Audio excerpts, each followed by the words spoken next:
Hello. That cold start though.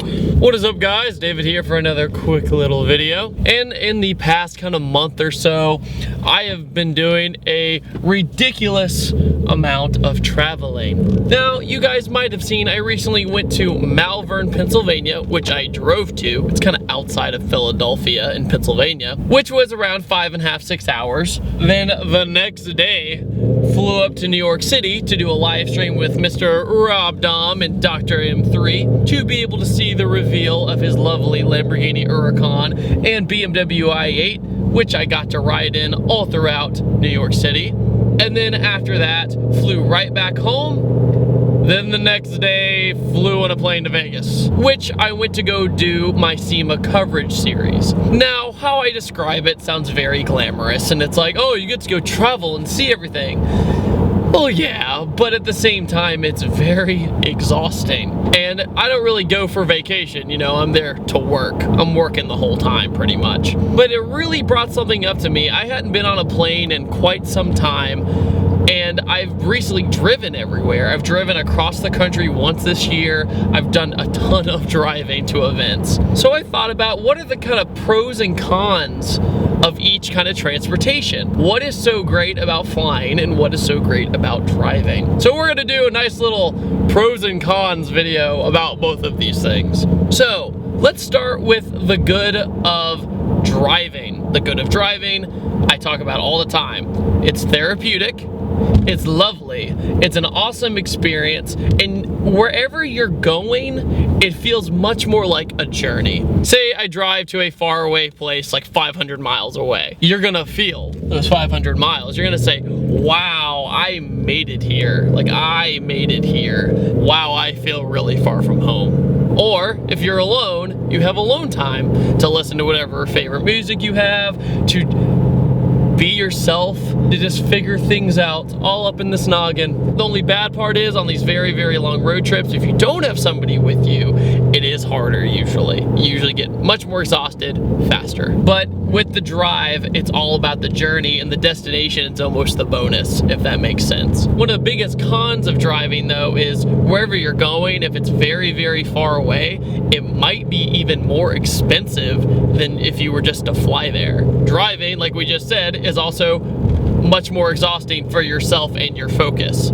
At the same time, you feel like you're making progress. There's not a lot of waiting around. There's not a lot of sitting around. And a lot of the times, if you are on a road trip with somebody, you probably know them fairly well, at least if it's for a vacation. But with the long travel times, that's also a con, usually, because it takes so much longer. Now, what do I mean by that? Well, when I drove to Philly/Malvern, it took me 5.5 to 6 hours. But then the next day, when I was flying to New York on my connecting flight, I stopped in Philly, and it took 30 minutes.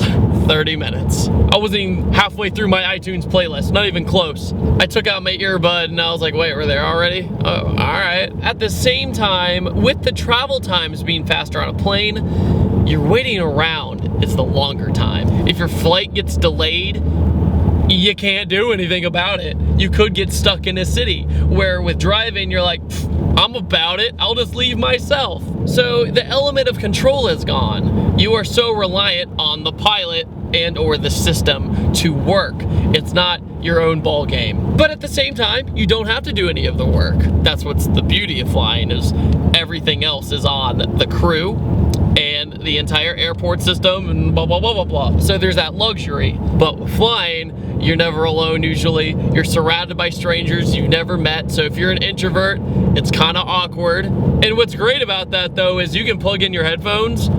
If you don't feel like talking to anybody, people won't take it personally. They're like, yeah, I've never met you, so it's fine. At the same time, if you strike up a conversation with that person, it can make the flight go really, really fast. Because everybody in life has a story, and it's interesting to hear those people's stories. Where are you from? Where are you coming from? Why are you going here? Why are you going there? The last time I got on a plane, I met an app developer. I met somebody who worked for Dollar Tree. I met another guy from Apple. I met another guy from Germany. I met another guy from Spain. It's so cool to hear all these interesting stories and perspectives. Or who knows, you might end up working with that person later in life. Wouldn't that be a coincidence? Or even, it's a good business venture. I mean, when people ask me what I do, they are super fascinated. They're like, oh, I'll go watch your channel. But see, now, if you never spoke up, they would have never know who you were. But that's also what's cool, is that the friend thing still applies. You can still fly on a plane with a friend, and it'll be kind of the same experience. Even though I don't think people would appreciate you jamming out to a song really loud on a plane, so there's that. Driving versus flying though, the cost is very debatable because it depends on the distance you're going. I always drive if I can. If it's not too far away, if the gas money is not too ridiculous. In the end, if it's just too much for me to handle, flying is always a better option, especially if you have a goal in mind where you're going. For example, Rally North America was the most intense road trip I've ever done in my entire life. West Virginia to Colorado and then back. At the same time, I had a goal. I had a goal to film across the country. That was my goal. The strongest thing about driving I think it has going for it is scenery. You would never see any of these towns. You would never see any of these landscapes. You would never see any of these beautiful things driving across places like the United States if you just flew over them. But flying, there's that thing, it goes, oh, 3 hours? Yeah, I'm across the country already. But if you have a very exhausting goal or a focused goal on wherever you're going, and it's only at that destination, fly, dude. Because by the time you get there, you won't be able to enjoy your time at your destination because you're so worried about getting the work done, and then you go, oh my God, now I have to drive all the way back home. That's always tough. Like, I can tell you that I would be so stressed out of my eyeballs if I drove to New York, got stuck in traffic, did all that stuff, finally made it to where I was gonna rendezvous with Dr. M3 and Rob Dom, did all that, then had to drive in the city, then had to drive home while filming. No bueno. It was much more relaxing flying back home. Absolutely. But at the same time, if I want to go to a car event that involves showing off your car or bringing your car, if I can't bring my car, it is kind of a bummer, you know? I mean, you're talking to the guy who's driven to the Woodward Dream Cruise twice, and that was 12 hours away. You're talking to the guy who drove to Import Alliance. You're talking to the guy who drove to Kentucky just to drive mountain roads with friends in my Kentucky series video. You know, all these little things where I could have flown just as easily, but I wanted my baby. I wanted my baby with me. Flying does exhaust you though. As much as driving does, flying exhausts you as much too. And I think a lot of that is worrying about your connecting flight, worrying about getting to the next terminal or the next city or any of that crap, and just sitting on a plane with the nice old engines in the background just bull the whole time, just like, okay, I'm done for the day. Another bad thing about flying is you usually have to rent a car, and renting a car is a pain in the booty. So a lot of times people rely on cabs and buses and stuff like that if they don't feel like renting a car or paying to rent a car. I mean, you can't really rent a car easily until you're 25, which I think is absolutely ridiculous.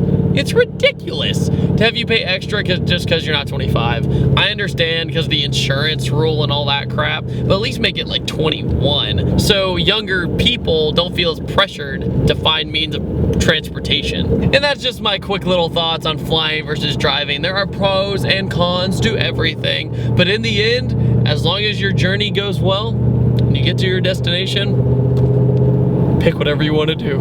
And I would just like to make a quick little shout out to my buddies over at That Racing Channel for being about it and sending me 2 of their awesome t-shirts to rock. If you haven't seen their content, you should really check it out. They have some of the most badass tuner car builds I've ever seen. And I will visit them eventually when I make my trip down to Florida.